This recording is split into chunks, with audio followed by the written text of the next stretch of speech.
Alright mga friend, magandang araw, kumusta? Andito na naman tayo para sa Samsung A03. Magpapalit na naman tayo ng LCD mga friend.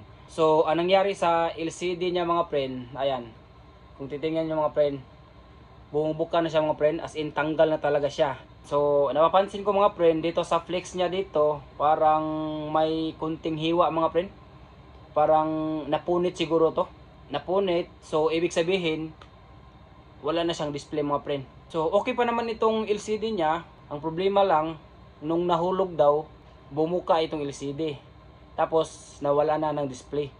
So ngayon, pagtingin ko dito, may hiwa, napunit itong flex niya.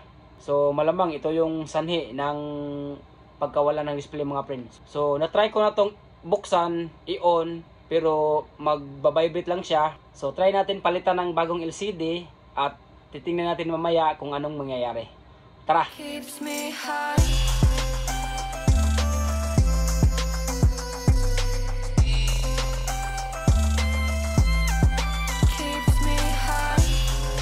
ayan, as you can see, natanggal natin itong SIM card niya. So, gagamit tayo ng steel pick mga friend. Madali lang naman itong buksan. Dito lang mga friend. Sungkitin lang natin dito ng dandahan para ma-release itong finger lock nya. Yan.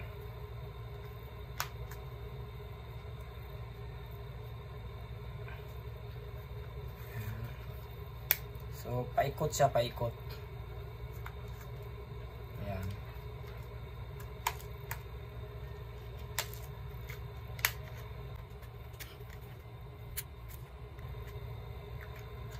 Alright. So, tanggalin natin ang back cover. Ayan. Okay, so tanggalin natin itong cover. Gagamit tayo ng maliit na screwdriver.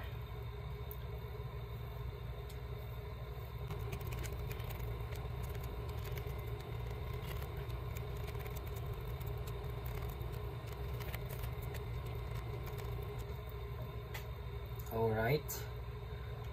Next. Ayan. So, madali lang naman siyang tanggalin. Pero, kunting ingat lang. Alright. So, as you can see. Okay, so next, tanggalin po natin itong mga friend, itong battery niya at dalawang connector ng LCD niya mga friend. Okay. Battery. Alright.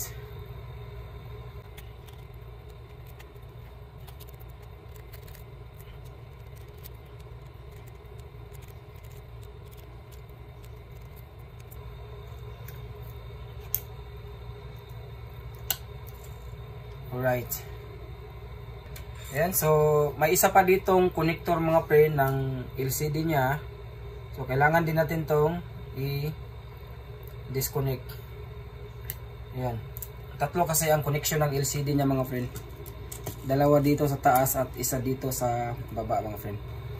Ayan, so ngayon pwede na natin matanggal itong LCD niya. Alright. So ayan, kung nakikita nyo mga friend, itong LCD niya parang may punit siya dito. Ayan. Ayan, kung napapansin nyo mga friend, ayan, may punit siya oh. Ayan. Dito banda. So, napunit siya dyan. So, kailangan natin siyang palitan. Ito naman yung bagong pampalit natin.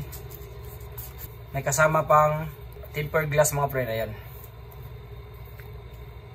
So, galing pa rin sa online. Ayan, so ito yung replacement natin na LCD ng Samsung A03. Alright.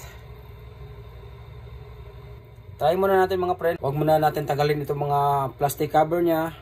At huwag muna natin lagyan ng pandikit. So, itatry muna natin kung wala bang maging problema mga friend.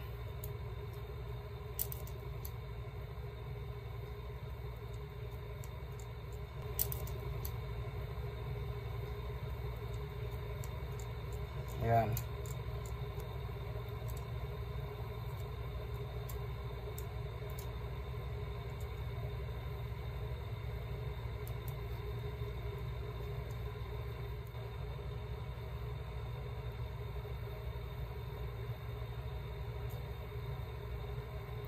Alright.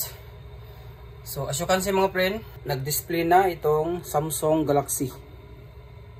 Yun lang talagang problema mga friend, yung napunit na flex cable nitong unang LCD niya mga friend. Ayan.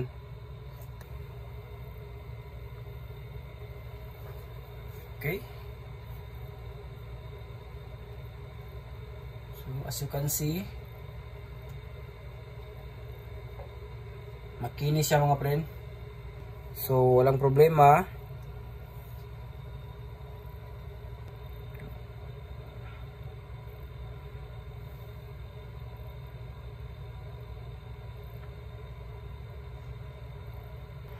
So ngayon mga friend, babalik na natin. I-fix na natin ito mga friend. Lalagyan na natin ng pandikit at ibabalik na natin ito lahat ng mga tornilyo. So i-off natin.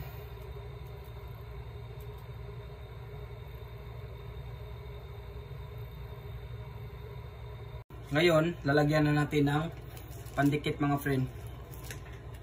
So ang gamit pala nating pandikit mga friend ay T8000 mga friend. Sa online pa rin natin to mabibili. So lagyan natin dahan-dahan.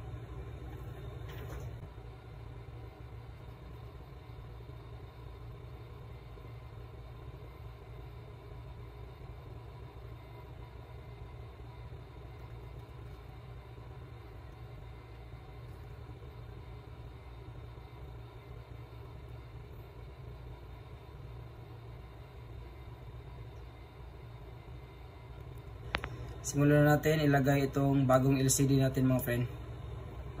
Alright. Let's go.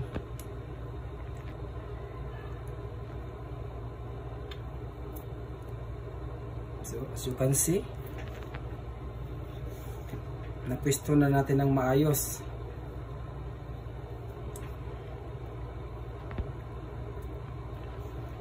Baliktarin natin. Yan. At isirado na natin mga friend. Balik na natin itong mga cover.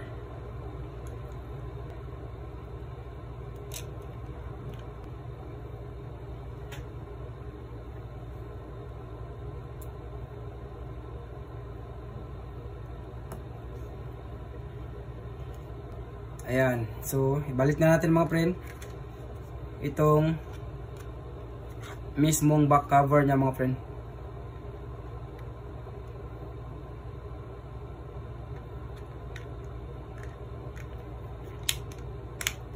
Yan.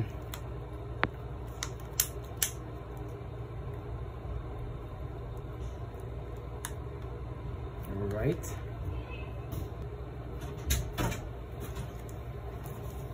Alright, so tara buksan natin.